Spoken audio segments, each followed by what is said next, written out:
Thank you so much for inviting us here. We're so very excited to talk about this.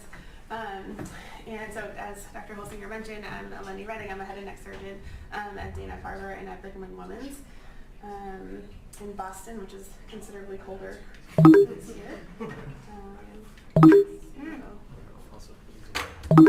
Okay. Does anybody know why it's doing that?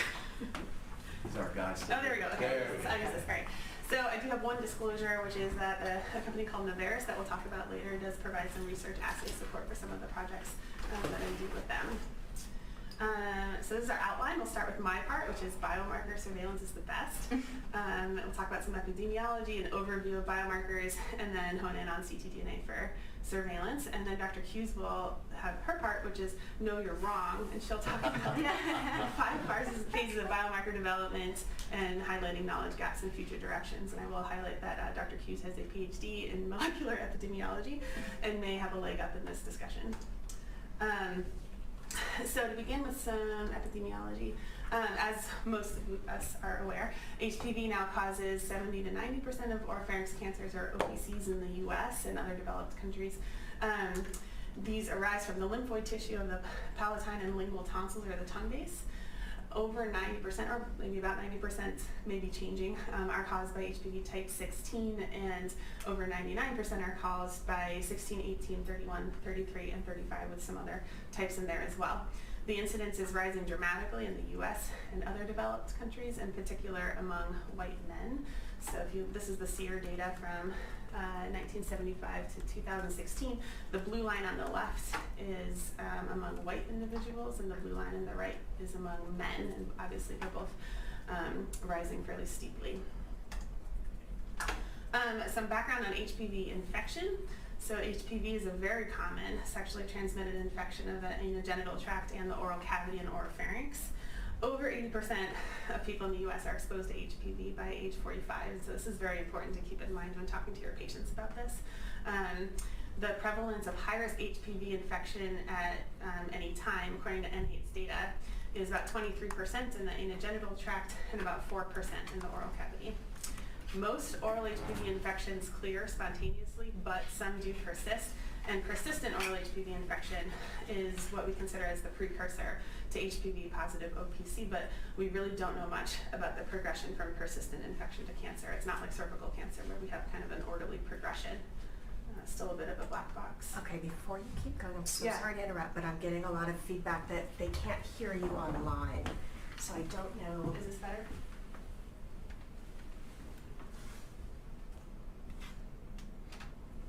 Can you hear me now?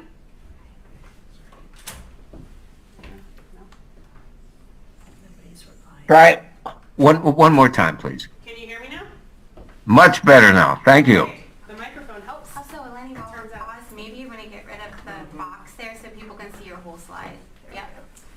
All right. So now that we have that out of the way, this is an overview of kind of the 3 most commonly studied non-invasive biomarkers for HPV-positive OPC, and these really leverage the viral etiology of the disease. There's a lot of interest in detecting, HPV-specific biomarkers.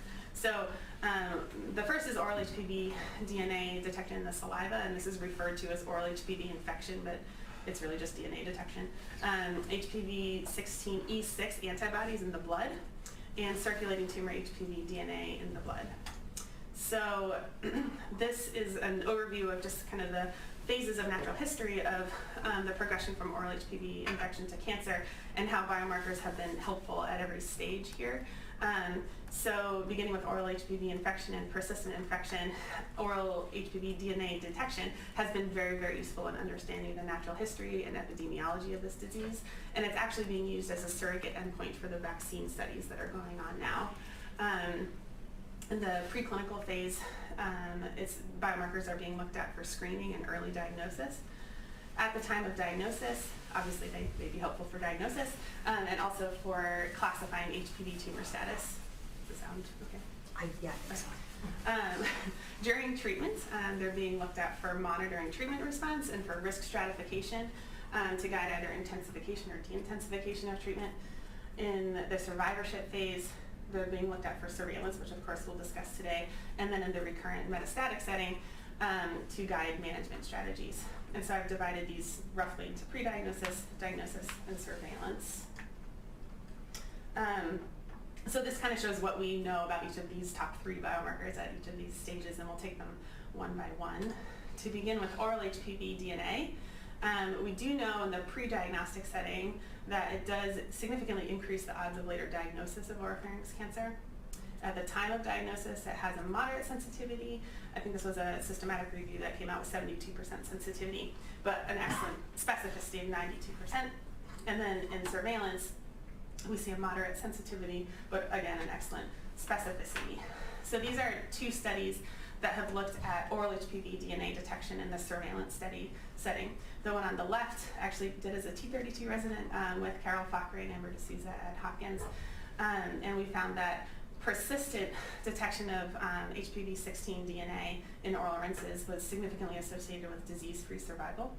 And on the right, this is a study by Carol Fakhri about 5 years later that found, again, that persistent tumor type HPV infection, and that's important because it has to be the tumor type HPV infection, was associated with worse local regional recurrence-free survival.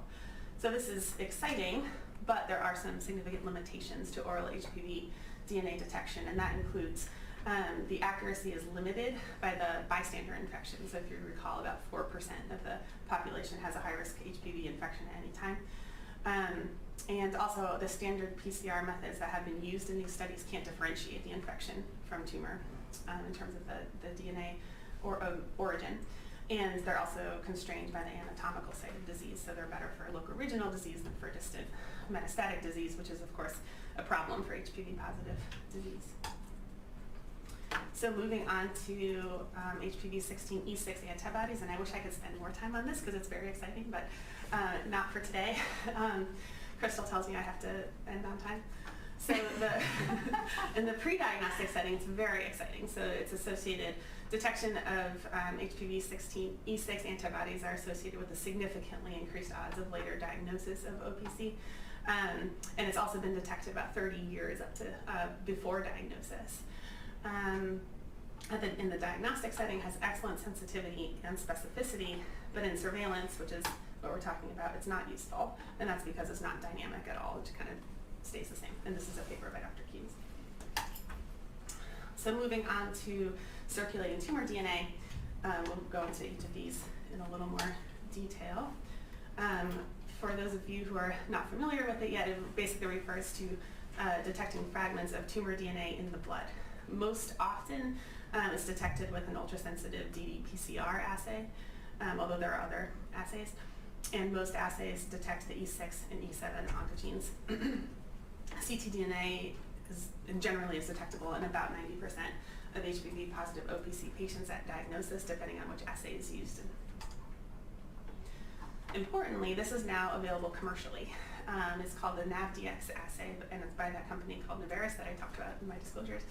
And what they do, they call it the tumor tissue modified HPV DNA, or the TTMD HPV DNA. It detects these 5 types of HPV, and they have it's a commercial company, so it's a proprietary algorithmic analysis of DNA fragmentation patterns that they say is designed to differentiate tumor-specific ctDNA from infection-derived ctDNA. And the report that they give, they call it a TTMD HPV DNA score. So I'll try to refer to, in the papers that we'll talk about, the assays that, or the studies that use this assay versus other standard ddPCR assays. So in the pre-diagnostic setting, ctDNA, we really don't know very much about how frequently and how long before diagnosis it is detectable. This is one paper we put out last year that I think is the only one so far looking at pre-diagnostic samples. And it's obviously very difficult to find pre-diagnostic samples. So we had 10 patients with HPV-positive cancer, and 7 of them were HPV-16 positive OPCs. 3 of those had ctDNA, or using the TTMD assay. 3 of them had it detectable in their plasma, and this is up to 3.5 years before diagnosis. So 0 here is the time of diagnosis, and these were the 3 that had it detectable. So that's basically all we know about this at this point. At the time of diagnosis, The sensitivity of ctDNA assays in general has been reported about 82 to 98%, with a very high specificity of 97 to 100%.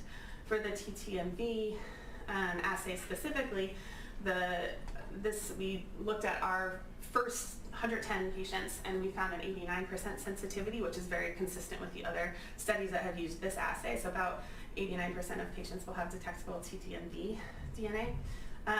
Importantly, it does vary significantly by end stage and also by HPV type. So this figure down here shows the prevalence of detectable TTMV DNA by end stage. So for N0 patients, only about 35% of them had detectable DNA, whereas for node positive patients, it was closer to like 98, 99%. And the score also increased with increasing nodal disease. We also looked at the HPV type, and it was higher. The score was higher for HPV-16 compared with the non-HPV-16 types, which is just kind of interest, and we're not sure what it means. Just a brief mention of the dynamic nature of ctDNA during treatment. It is very dynamic. It has a short half-life. This is a paper by Dan Faden using his ctDNA at Mass Eye and Ear. This is for perioperative patients. And so you can see this is up to 24 hours. This is in the first 24 hours after surgery. Most patients actually cleared within 12 to 18 hours, and the patients who didn't had risk factors for recurrence, like ENE or advanced stage disease. This figure on the right over here is for patients getting chemoradiation, and this is based on the assay that the TTMV assays was based on. So, and you can see this is time in days during chemoradiation. It's just tremendously variable during treatment. So, in the surveillance setting, which is what we'll focus on for the rest of this, early studies do suggest that ctDNA is frequently detectable before recurrence and has a high positive and negative predictive value. So to take a step back and look at what we know about HPV-positive OPC recurrence, we know that overall the disease has a great prognosis compared to HPV-negative disease, but 15 to 25% of patients do recur, and most within the first 2 years. We also know that the outcomes are better if the recurrence is single site, so that's figure on the left is survival curves for a single site recurrence on the top and multi-site on the bottom, and they're better if you can surgically salvage them. So this paper on the right is by Teresa Guo, looking at surgical salvage on the top versus non-surgical salvage on the bottom. Current surveillance for HPV-positive OPC, this is the NCCN guidelines, consists of frequent history and physical exams for the first 5 years, very frequently at first. And imaging is only recommended once at 3 to 6 months after treatment, and then again at the discretion of the team, or if there's a new patient symptom or concern for recurrence. I'd like to point out here that the only disease site that has any kind of separate recommendation is nasopharynx cancer, where the recommendation is to consider EBV DNA monitoring. So this is limited for HPV. There's limitations for the current recommendations for surveillance for HPV-positive disease. As we know, recurrences are very rarely detected on routine physical exam. Most of them are detected either on imaging or based on a patient-reported symptom. There's been some data out recently that there's no survival benefit when the guidelines are followed. Patients do wish for a less onerous follow-up schedule. So it's tempting to adopt a more intensive imaging in surveillance. However, there's also no evidence that more intensive imaging improves outcomes. And of course, the vast majority of imaging studies will be negative.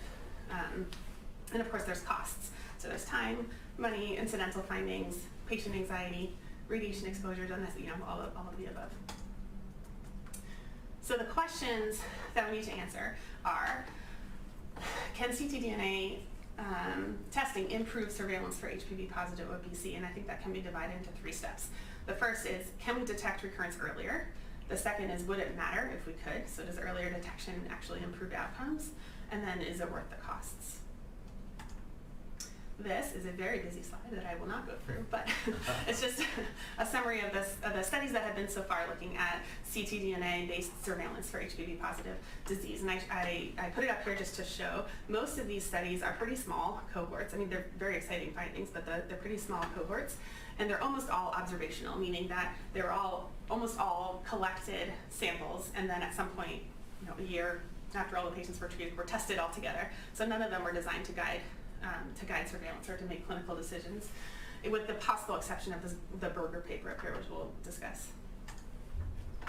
So there's been 2 papers using the TTMV assay for surveillance, and they're also the biggest studies that we have so far. So the first one is the paper by Bisham Shera and the UNC group, published in 2020, where they had an observational cohort of 115 HPV-positive OPC patients, and they found there were, I think, 15 recurrences overall on this, and they found 100% negative predictive value. So none of the patients who had negative ctDNA testing developed a recurrence, and a positive predictive value of 94% using the criteria of 2 positive tests. So this is, of course, very exciting. And then Berger et al. Put out this paper, and this is actually from Navarus, which was a retrospective case series of the commercial NavDx test. They reported over 1,000 patients. About 80% of them only had one test, but about 20% had multiple tests. They found a 95% positive predictive value. And this includes, I think, 21 patients who had known disease at the time their test was sent, and 59 patients who did not have known disease at the time the test was sent. So that was altogether give a 95% positive predictive value. And they also reported a point-in-time negative predictive value of 95%, but it's not entirely clear how this is calculated because they reported that on the test level rather than the patient level. We also know that there was, I think, 50-something patients who had active disease but with a negative test. And so if you go back and calculate it, it's probably about a 60% sensitivity for recurrence. So we put together a prospective study at Dana-Farber with a very creative name, Protocol 2340. We need a better name for this. Myself and Dr. Hannah, who's a medical oncologist, designed this very early on when Navarus first came out with the commercial assay in early 2020. This is a prospective cohort study that looked at the use of the TTMV DNA testing to actually guide surveillance imaging. And the questions that we felt we needed to answer are: what are the actual benefits, the unforeseen harms, and the pragmatic barriers to implementing biomarker-based surveillance in the clinic? So our eligibility criteria are P16 positive OPC patients undergoing curative intent treatment. We measure the assay at baseline and then during and after treatment at certain time points. It is a clinical test, and so patients are not charged, but insurances are charged, but we haven't had any patients complain of receiving a bill, which is good. And then our rule was that if we had one positive test, we would get another test, and if that was positive, then we would get a PET scan. We're also looking at quality of life endpoints to look at surveys every so often. So our outcomes are the proportion of recurrences detected first by the NavDx test, also looking at quality of life, fear of recurrence, and then ultimately we'll look at the cost and financial toxicity. So this is where we are right now. We started this in November 2020, and as of a few weeks ago, we have 166 patients, and this is the baseline values. So 128 or 83% are positive, which is a little lower than the study that we put out. Among the 22 negatives and 5 indeterminates, we send all of their tissue for testing. So we actually send the biopsy for the TTMV testing, and we only keep them on study if that's positive, because if they can't detect it in the tissue, then probably not useful. So among the indeterminates, we've tested 3 so far, and they were all positive. An indeterminate is like, I think, 0 to 6 fragments or something like that, so it's a very low level. Among the negatives, we've tested 20, and 17 of them have actually been positive in the tissue. And so there's only 3 patients who we've taken off study because it wasn't positive in the tissue. These are all our data. We've done a lot of tests. The top is patients who don't have, sorry, get rid of that, who don't have a known recurrence. And so there are 156 of those. And most of them, as you can see, are pretty variable in here and then go down to 0. There's 3 patients that we're currently working up for recurrence, and so they're going to get a second test or a PET scan or something. And then these are the 10 patients we've had who've recurred so far. And you can see these are kind of all over the place. We'll go into them a little more. So these are the 10 patients who had recurrence. Out of the 10, we had 3 that were first diagnosed with the TTMB DNA testing, where it prompted the imaging. 4 patients had a simultaneous blood draw and imaging that were confirmatory. And most of these were the first post-treatment imaging. 1 patient had a delayed confirmatory blood test, and so it was picked up on imaging, and then 3 months later the blood test went from undetectable to detectable. And then there were 2 that had undetectable blood tests at all time points, and neither of these were detectable at baseline. So just kind of for a quick look at a few of these kind of illustrative cases. So the first one, 44-year-old male with a T1N1 tongue base. He had surgery, and then his NABDX started rising, but his imaging was equivocal. We took him to the OR, did an EUA, we tried to look for something, didn't find anything, and it went back down. But then it started rising again. So we actually found a very tiny recurrence that was located deep in his thyrohymen membrane. And we tried the needle biopsy, tried all sorts of stuff. I ended up taking him to the OR for a fairly complicated open biopsy. And then that confirmed recurrence, and he was treated with CRT and is now undetectable.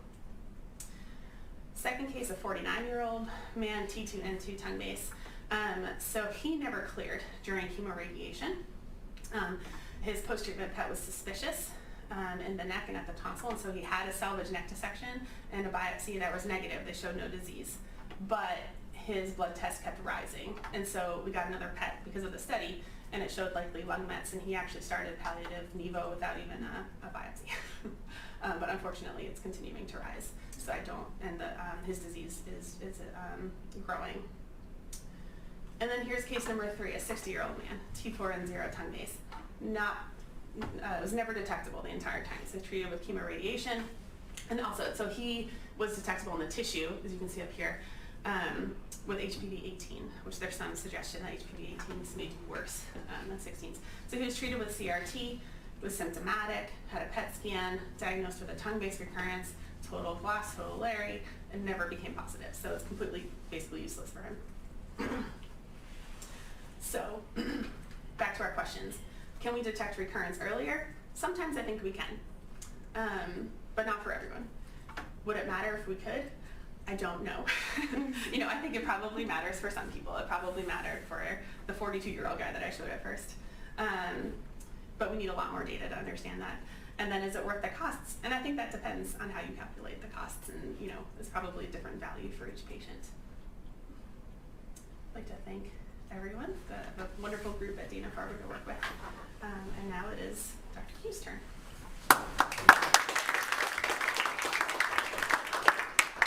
Thank you, Eleni and Ellen. And as Crystal gets her mic there, I'll just do a brief introduction. Thank you for that. And I know there are many questions, I think, that we in the audience have for you already. But let's listen to Crystal's presentation from the molecular epi side. So Crystal brings to this really important topic a very different background. She went to undergraduate at the University of Rhode Island and then got a PhD in molecular epidemiology at Penn, and then went on to the NCI to study with the great group there, and went to Vanderbilt, where she set up a remarkable database that she continues to mine, and I think we're going to learn a little bit about it just now, at the University of Kentucky, a university very near and dear to mine. So Crystal, thank you very much. We look forward to learning more. All right, thank you everyone. So full disclosure, I'm a molecular epidemiologist. I'm not a clinician, so I come at this very differently than maybe you're used to. So I changed my title based on what Eleni recommended. I'm going to say, no, you're wrong. I was trained at the NCI by one of the largest molecular epi groups in the country, and Margaret Pepe published a paper in JNCI in 2012 that's considered sort of the classic paper to guide biomarker development for early detection of disease.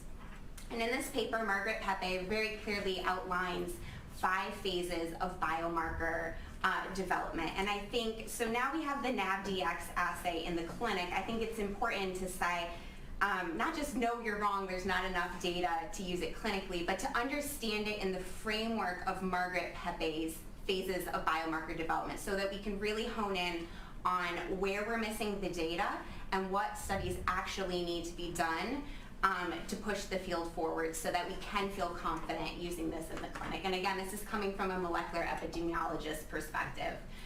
So I'm going to go through, I'll give you a description of each phase, and by each phase I'll show you what the current scientific evidence is specifically published for the NAVDX assay, since that's in the clinic, our knowledge gaps, and outline future studies. Okay, so phase 1 of Margaret Pepe's biomarker development. The aim of this is really to conduct preclinical studies where you identify unique aspects of the tumor tissue that may allow for a non-invasive clinical assay. And so I think it's very clear with a lot of basic science and some good molecular epi that HPV is strongly associated with development of oropharyngeal cancer. And also having E6 and E7 targeted, the DNA targeted for cancer detection also makes a lot of sense for a few reasons. First of all, it's a lot easier to detect foreign viral DNA in the background of human DNA. So that makes a lot of sense. And what we know from the cervical cancer literature, which I'm showing you here a model of how it develops, is that when HPV first infects, it infects here in the basal layer to sort of subvert the immune system, and then travels up the layers of the epithelium and differentiates and eventually gets released along with the normal cells. And so that's usually how it kind of hides from the immune system. It doesn't have a lot of contact with the blood system. It doesn't cause a systemic infection. So you wouldn't expect that during a normal HPV infection you'd be able to detect the virus in the blood. However, what we believe from the cervical cancer models is that ones that actually progresses to invasive carcinoma, that's when the bloodstream actually comes in contact with the viral proteins and the viral DNA, and that's when it's released into the blood system and is detectable. So it's a relatively late event, and therefore, really highlights how perfect this marker is for cancer detection. So in terms of the evidence we have for phase 1, the preclinical studies, and having a really good tumor marker, I give this a grade A, right? So we're doing really well on phase 1. So when it comes to phase 2, it's then asking the question, okay, we found this great tumor marker, now it's time to develop and validate a clinical assay that's non-invasive that can detect this tumor-specific marker. And that's really the aim of phase 2, is to determine how well a non-invasive test can detect disease versus not disease. And we typically do that with sensitivity and specificity, which I'll go over in a little bit more detail, give us a short epi primer so that we're all on the same page on how these measures are interpreted. Also in phase 2, important questions are, how does the accuracy of the test change based on stage, pathologic features, age, gender, race, and smoking, and then finally, how reproducible is this test? So it's basically just accuracy for those with and without disease. Okay, so in terms of sensitivity, us epidemiologists love our 2x2 tables where we put people in mutually exclusive boxes based either on their disease status and their testing. So sensitivity is defined as the proportion of people with cancer, which would be this column right here, who test positive. So it's really just saying, of those people that have cancer, how many will be picked up by your test. Specificity, conversely, is the proportion of people without cancer, which is this column right here, who correctly test negative on your test. So that really gets at how many people are really correctly identified as having non-disease. So another 2 measures of accuracy that a lot of people get wrong is positive predictive value and negative predictive value. And so this comes at accuracy at a slightly different angle. So what it asks is, among the total people, so this row on the top right here, that test positive on any specific test, how many of them actually have, what proportion actually have the disease? And then negative predictive value is the same. So for those that test negative on the test, what proportion actually do not have disease? So just kind of getting everyone on the same page on these measures of accuracy. So in terms of the current evidence that we have right now, for the NAVDX assay to support the aims and the questions posed in phase 2 is we only have 4 published studies that have either looked at the sensitivity and or the specificity of the assay. And so the good news from a grumpy molecular epidemiologist is that these studies are very, very consistent in both their estimates of sensitivity and specificity. So the studies have very consistently shown that the sensitivity of this assay hovers around 89%, and the specificity can be upwards of 100%. So that's the good news. But my wonderful colleague, Dr. Reddick here, published one of the only, I think the only paper to really look at factors that affect the accuracy of this test. And what she found is that sensitivity is very poor among people who have N0 disease. And so sensitivity, she estimated, was only about 36% in her study. So in terms of the knowledge gaps, I think it's really important to understand that our total knowledge of the sensitivity of this test is based on only 3 studies and 258 patients. And there's been no rigorous evaluation of the factors that affect the sensitivity. So, really you can't answer the question of what subset of patients would this test really be useful for. And of course, preliminary evidence, as I said, from Dr. Reddick shows that the sensitivity may vary greatly by nodal status, and that's something that we really need to understand and investigate before using this test. Our total knowledge is specificity, so how well this determines that somebody is negative is based on only 2 studies and 215 controls. And the Scherer paper, interestingly, found that among 3 young women with no evidence of cancer, the test was actually positive. And so I'm suggesting this may challenge our basic assumption that HPV infection should not be detectable in the blood. And that's another thing that we need to understand is whether if someone has an active HPV infection, will this actually affect the specificity of our assay? So there is an ongoing case control study. Again, I'm like, Dr. Reddick's at the forefront of this, looking at the specificity and sensitivity of this assay right now in a clinical trial. And then finally, there is very limited data on assay reproducibility, which is also concerning. So in total, I give this a current level of evidence of a D. And what we really need to answer the aims of phase 2 is a large matched case control study where we evaluate the test characteristics of the assay as well as the factors that affect them. And so what does this mean like practically? It's getting a whole bunch of people without cancer, getting a whole bunch of people with cancer and doing the test and really having the study large enough so that we can have people in subgroups by stage and really, really drill down to what factors affect the sensitivity. So that's what's currently missing right now in the field.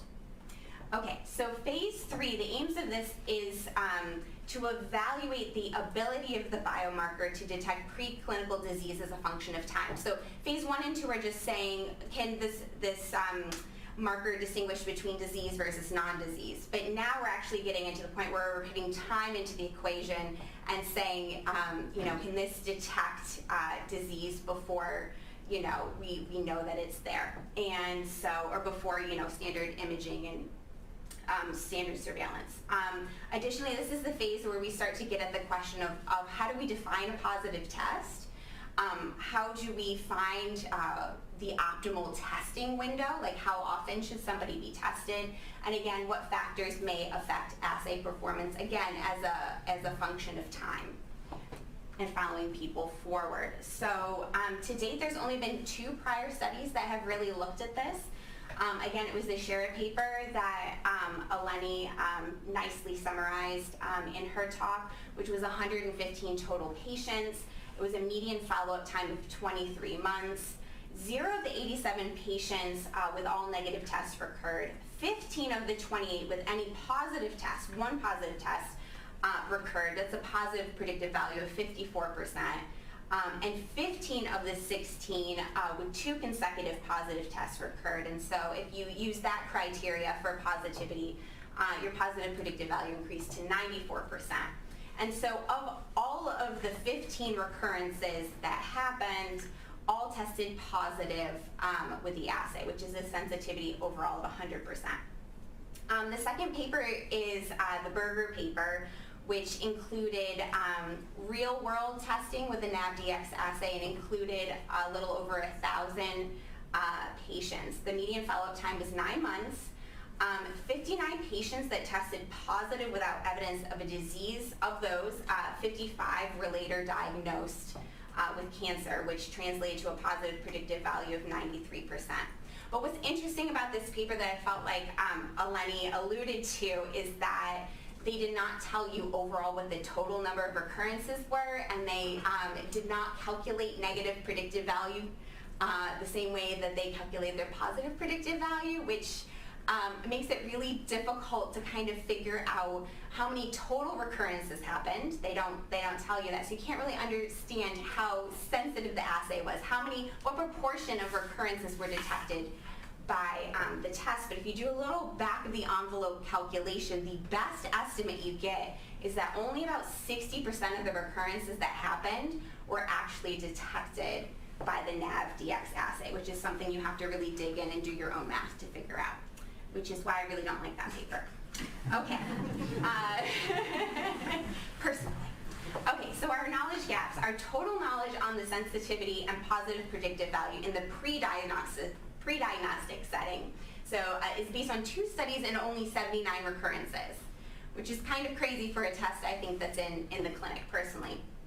While both studies showed a very high positive predictive value, and again, this depended on the criteria for positivity, we saw that they didn't necessarily agree. So the Berger paper used one test as a marker, as a criteria for positivity, and found 93% positive predictive value. But then in the Sherritt paper, his positive predictive value for one test was 54%.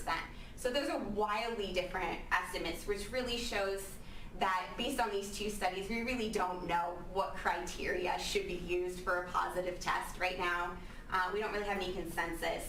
And it also may be due to the fact that they didn't have a standardized testing window, right, or testing intervals, and this may have affected the estimate. So again, it just demonstrates how important it is for us to know, like, what is the optimal testing frequency, because that will influence our estimates of the positive predictive value, right? Because we don't know when this marker, how soon before this marker turns positive that somebody, like, how much time before a recurrence is detected that this marker turns positive, right? So it's a lag time between. We don't know that, and that's what's going to tell us what our interval should be. Okay, so it's still unclear whether testing results in an earlier identification of disease compared to standard surveillance. That wasn't something that was addressed really in either one of those papers. And again, we don't have any data really understanding the factors that affect the assay performance as a function of time.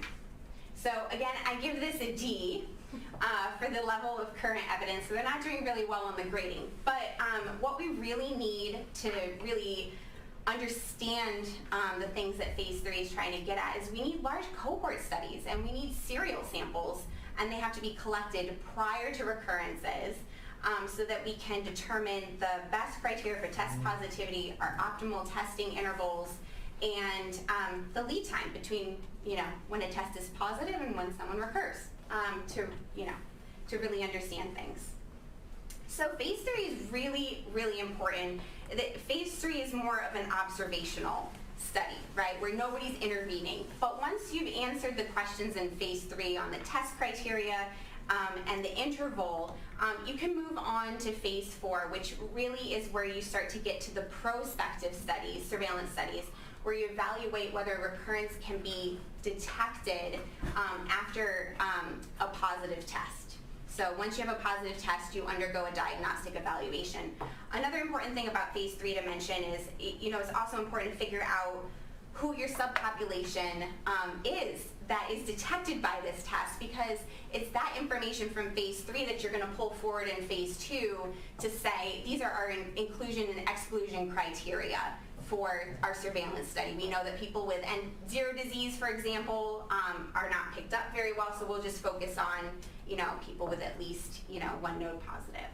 So The really important measures in phase 4 is what is your detection rate. So that's defined as the proportion of screened patients with a positive test who are later diagnosed with recurrent disease following a full clinical workup. And the converse of that is also knowing your false referral rate. So these are the people who are, again, positive, who are referred to a clinical workup, but who are determined not to have recurrent disease. So those are really important things to understand in terms of how good your test is. And of course, knowing what characteristics of the recurrent disease that are tested, detected by the test, and what characteristics of the recurrences that are missed by your test. So those are important things to understand, as well as the feasibility of implementing it on the large scale. Phase 4 also includes a preliminary evaluation of the potential cancer-related costs and mortality. And it's important that a large, well-designed prospective study is really critical for further refining your diagnostic workup that's prompted by a positive test and investigating whether the recurrence is detected or at an early enough stage that intervention is even possible. Okay, so this one's easy, knowledge gaps. Today there's been no prospective studies to systematically evaluate it other than the one that's ongoing right now with Eleni. And so currently I give this a big fat red F. And again, we need large prospective surveillance studies with very predefined criteria for positivity, defined testing intervals, standardized clinical workup, and adequate follow-up time to determine the detection and the false referral rates. So that's really what we're going to need. And then finally, phase 5, shouldn't surprise anyone, this is a randomized clinical trial. And really this one seems to be the simplest phase because you've already done your homework right from phases 1 to 4, and it's just really to evaluate whether biomarker guided surveillance actually improves outcomes. And there could be a lot of reasons why a biomarker may actually lead to early detection, but doesn't actually do any good for a patient. And so one of those things could be is that you're detecting the recurrence at a stage where your treatment wouldn't have changed anyway, right? You want to detect it at a phase in the recurrence where you can actually modify the treatment to improve the outcomes. And that's just really not clear with this biomarker. Additionally, there may be poor compliance or difficulty implementing the program, unrealistic costs associated with surveillance, or detection of indolent cancers that are likely to regress on their own. So, for example, we've seen in some of the SHARE papers where people transiently get positive and then they go down to negative. We really need to understand the kinetics of the marker because you can imagine the anxiety that the patient is getting with those positive tests. And so other endpoints are the cost per life saved, how compliant people are with the surveillance testing, and potential barriers to real-world implementation. So to date, there's no evidence that this assay actually improves outcomes for patients. We don't have any evidence. And so no randomized trials have been performed, but there is one underway for a similar test. And they're going to start enrolling in March. So again, I give this a big fat F, again, for phase 5. We release standard parallel arm randomized controlled trials to evaluate biomarker-based surveillance versus typical surveillance. And we need to not only look at overall survival and disease-specific survival, but I think what the field is starting to recognize, we also need to look at quality of life. That's important as well. Right? Can we improve people's quality of life and also evaluate financial toxicity?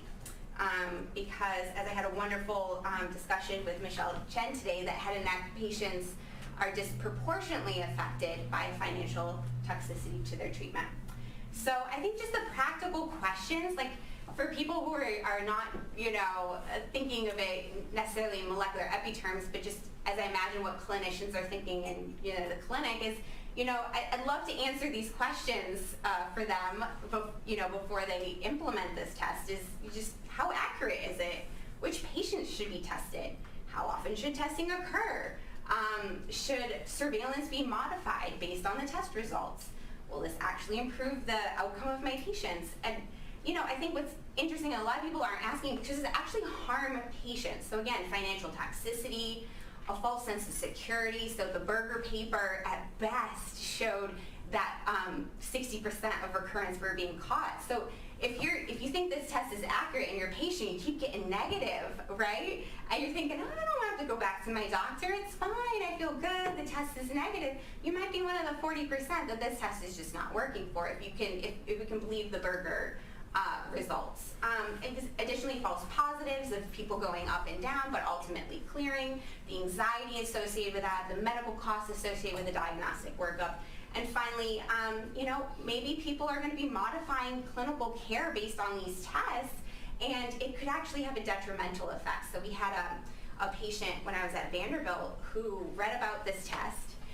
They had recommended standard treatment for him, and he said, no, I just want to get surgery, and I want you to monitor me with this test. And the clinicians had no idea what to do because they said, we don't know if this is good for you. And he was trying to modify his treatment course because he really believed in this test, again, that had very little data to back it up. So that's my grumpy molecular epidemiology spiel of why I don't particularly like this study. And I think we can open it for debate with the time that's left.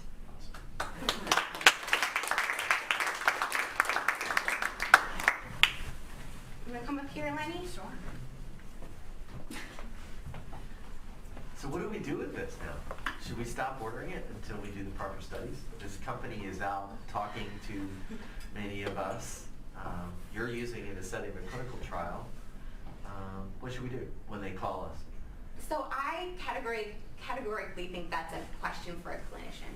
I mean, if I were a clinician, which I have no medical training, I would say, no, I don't think you should order it. Unless it's in a research setting, in a research protocol, absolutely 100% go for it.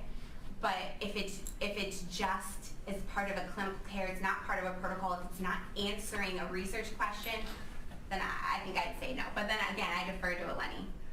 So, it's a hard question to answer, right? I think we should keep track of them. I think we need more information about it. I think it could really change what we do for these patients, for a subset of these patients. So I think we just need to learn more about them. And I think if we're all studying it, probably we'll get the information faster.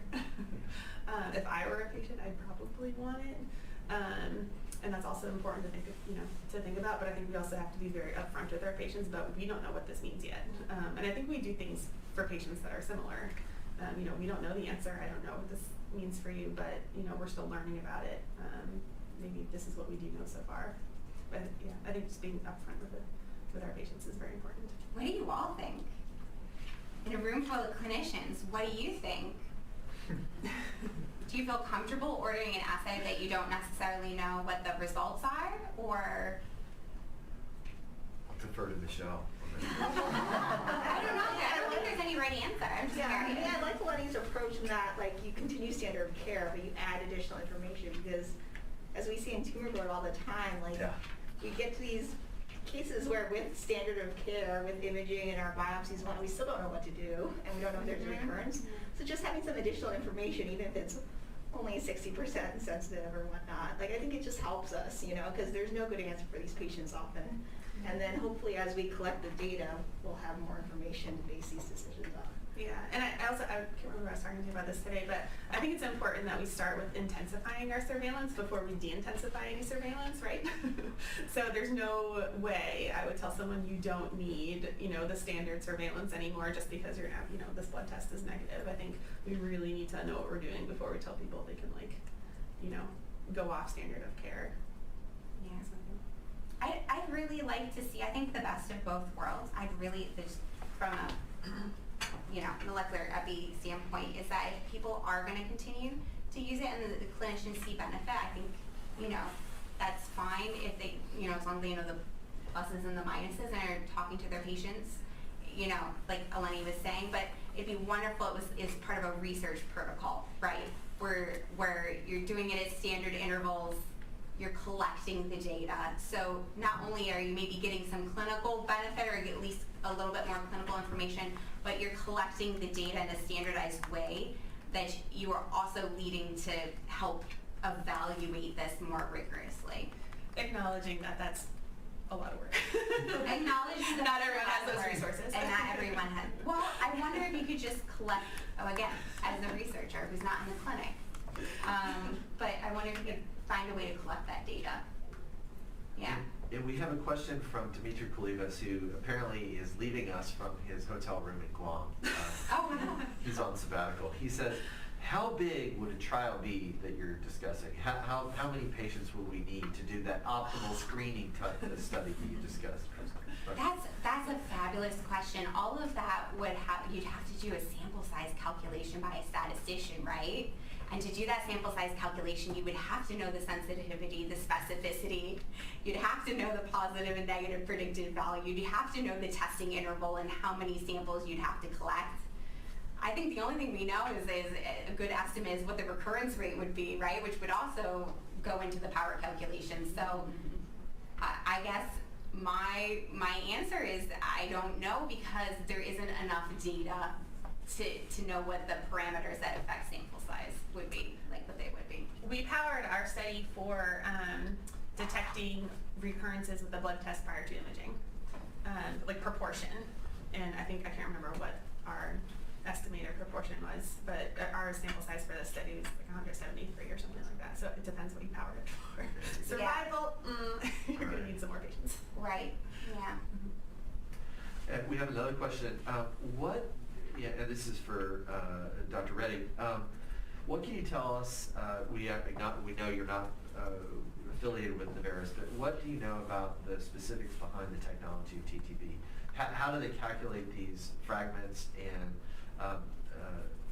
how reliable should it be if we don't understand? I mean, how can we believe the test we don't understand? I don't know. Yeah. I don't know. So from what I understand, and this is the whole reason we're doing the oral rinse study, is to actually figure out if this makes sense, but there is a difference in the fragmentation pattern if a DNA is from a tumor versus it's from different tissues. They each have their own kind of signature, apparently, I'm told, on the fragmentation pattern. Ooh, you look like you know better than I I'm do. just going to add that in general, I haven't looked at circulating HPV DNA, but in general, like circulating tumor DNA is usually smaller, and it tends to be cleaved at the histone, so it's either like 108 base pairs or double of that, versus we find generally that like germline DNA or somatic DNA that's in the blood. Please give her a microphone. We cannot hear her.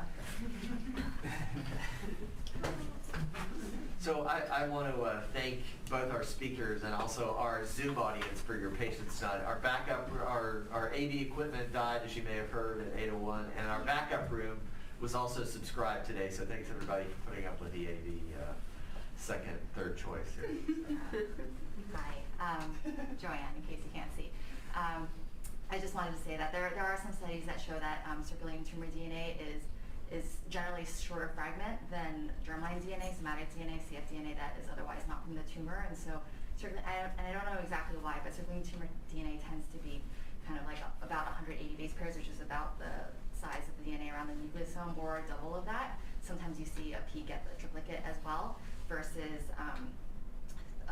cfDNA tends to be a little bit larger. And so in my old lab, we actually would use that as a way to help filter and help like increase our limit of detection, because we would assume that very large DNA would not be from the tumor.